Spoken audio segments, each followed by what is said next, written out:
জয় মা তারা, জয় শিবশম্ভু। আদ্যাশক্তি মহামায়া শুম্ভ নিশুম্ভ এই দুই অসুর ভাইকে কৌশিকী রূপেই বধ করেছিলেন। জানুন এই কৌশিকী অমাবস্যার মাহাত্ম্য ও ব্রত কথা। কৌশিকী অমাবস্যা অন্য সব অমাবস্যার থেকে একটু আলাদা। তন্ত্র ও শাস্ত্র মতে ভাদ্র মাসের এই তিথিতে অনেক কঠিন সাধনায় সিদ্ধি লাভ করা সম্ভব। এই কৌশিকী অমাবস্যা আবার আলোক অমাবস্যা নামেও কিন্তু প্রসিদ্ধ। আর আজ সেই কৌশিকী অমাবস্যা। বন্ধুরা, আজ 2025 সালে ইংরাজির 22 আগস্ট 5ই ভাদ্র শুক্রবার। আজ কৌশিকী অমাবস্যা শুরু হচ্ছে সকাল 11:58 থেকে।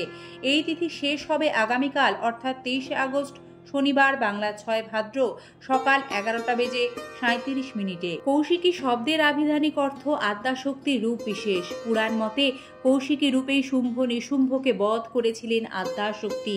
শ্রী শ্রী চণ্ডীতে বর্ণিত মহা সরস্বতী দেবীর কাহিনীতে বলা আছে, পুরাকালে একবার শুম্ভ ও নিশুম্ভ কঠিন সাধনা করে ব্রহ্মাকে তুষ্ট করলে চতুরানন তাদের বর দেন যে কোনো পুরুষ তাদের বধ করতে পারবেন না, শুধু কোনো অযোনি সম্ভূত নারী তাদের বধ করতে পারবেন। অর্থাৎ এমন এক নারী যিনি মাতৃগর্ভ থেকে জন্ম নেননি, তার হাতেই এই দুই অসুর ভাইয়ের মৃত্যু হবে।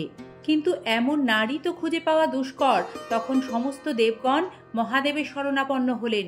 মাতা পার্বতী দক্ষযজ্ঞ স্থলে সতীরূপে আত্মাহুতি দিয়েছিলেন, যার কারণে পরবর্তী জীবনে তার রং কালো মেঘের মতো হয়ে গিয়েছিল। তাই ভোলানাথ তাকে কালিকা বলে ডাকতেন। মহাদেব সমস্ত দেবতাদের সামনে মাতা পার্বতীকে বললেন, কালিকা, তুমি তাদের রক্ষা করো। মাতা পার্বতীকে সকলের সামনে কালী বলে ডাকায় তিনি অপমানিত হলেন, রেগে গেলেন। রাগান্বিত হয়ে তিনি মানস সরোবরের তীরে ধ্যানে নিমগ্ন হলেন। মানস হ্রদের তীরে কঠোর তপস্যা করলেন।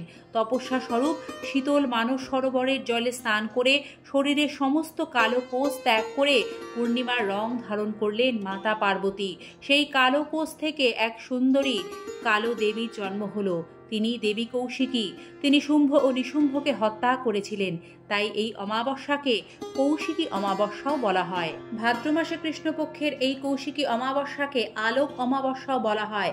একদিন ঋষিবর নারদ ভগবান নারায়ণকে প্রণাম করে যমালয়ে যাত্রা করলেন। যমালয়ের ভয়ঙ্কর নানাবিধ দৃশ্য অবলোকন করে তিনি অত্যন্ত ভীত মনে চিন্তা করতে লাগলেন যে জগতে কত রকমের পাপীরা এই তমপূর্ণ ভয়ানক নরকে বসবাস করছে, শাস্তি পাচ্ছে। সৃষ্টিস্বরূপ কি তাহলে এরকমই হবে? এসব ভাবতে ভাবতে তিনি ব্রহ্মার কাছে এসে জিজ্ঞাসা করলেন, হে পিতা, যমালয় ভয়ঙ্কর নরকে পতিত পাপীরা কেমন করে এই ভয়ানক নরকবাস থেকে মুক্তি পাবে? পিতামহ ব্রহ্মা বললেন, হে বৎস, জগতের হিতকারী শুভ আলোক অমাবস্যার ব্রত না করার ফলস্বরূপ উক্ত পাপীরা ওইরূপ অকথ্য নরক যন্ত্রণা ভোগ করছে। তখন দেবর্ষি নারদ এর থেকে পরিত্রাণের পথ জানতে চাইলেন। তখন সৃষ্টিকর্তা ব্রহ্মা বললেন, ভাদ্র মাসে কৃষ্ণপক্ষে শুভ লগ্নে ব্রতচারিণী এই ব্রত আরম্ভ করবে। প্রতিদিন সন্ধ্যায় তিল তেলের প্রদীপ জ্বালাতে হবে। প্রথম 2 বছর তিল তেলে ও পরের 6 বছর ঘিয়ের প্রদীপ জ্বালানো নিয়ম। প্রথম 2 বছর লবণ খাবে না, পরের 2 বছর হবিষান্ন খাবে, পরের বছর অর্থাৎ পঞ্চম বর্ষে ফল খাবে ও ষষ্ঠ বর্ষে এই ব্রতের উদযাপন করবে। ধূপ দীপ ফুল নৈবেদ্য দিয়ে ভক্তি সহকারে ভগবান বিষ্ণুর পুজো করে বিষ্ণু ভক্ত ব্রাহ্মণকে দিয়ে হোম যজ্ঞ করাতে হবে। পুজোর পর ব্রাহ্মণকে সাধ্যমতো দান দক্ষিণা করতে হবে ভোজন করিয়ে। বিধি অনুসারে যে এই ব্রত করে সে আর তার পরিজন কখনোই দেহান্তে নরকবাসী হয় না। এ ব্রতের মাহাত্ম্য গুণে ব্রত আচরণকারী ও তার পরিবার নানাবিধ সুখ ভোগ করে ও দেহান্তে ভগবান বিষ্ণুর পরম পদ লাভ করে থাকে। কৌশিকী অমাবস্যার পবিত্র তিথিতে মহাপীঠ তারাপীঠে মা তারার বিশেষ পুজোর আয়োজন করা হয়। এই বিশেষ তিথিতেই সাধক বামাখ্যাপা তারাপীঠ মহাশ্মশানে শ্বেত শিমুল বৃক্ষের নিচে বসে সিদ্ধি লাভ করেছিলেন সাধনায়। এই দিন ভক্তকে নিরাশ করেননি মা তারা। তিনি এই দিন বামদেবকে দর্শন দেন। সেই থেকেই মহাপীঠ তারাপীঠে বিশেষ পুজোর আয়োজন হয় মা তারার কৌশিকী অমাবস্যায়। মা তারা হলেন দশমহাবিদ্যার দ্বিতীয় মহাবিদ্যা। তিনি পরম দয়াময়ী, করুণাময়ী। তার শরণাপন্ন হলে সমস্ত বিপদ তিনি দূর করেন। এই তিথিতে বৌদ্ধ ও হিন্দু দুই সাধনাতেই বিশেষ মাহাত্ম্য আছে। তন্ত্রমতে এই রাতকে তারারাত্রিও বলা হয়। এক বিশেষ মুহূর্তে স্বর্গ ও নরক দুয়ের দরজা মুহূর্তের জন্য খোলে ও সাধক নিজের ইচ্ছামতো ধনাত্মক অথবা ঋণাত্মক শক্তি সাধনার মধ্যে আত্মস্থ করেন ও সিদ্ধি লাভ করেন।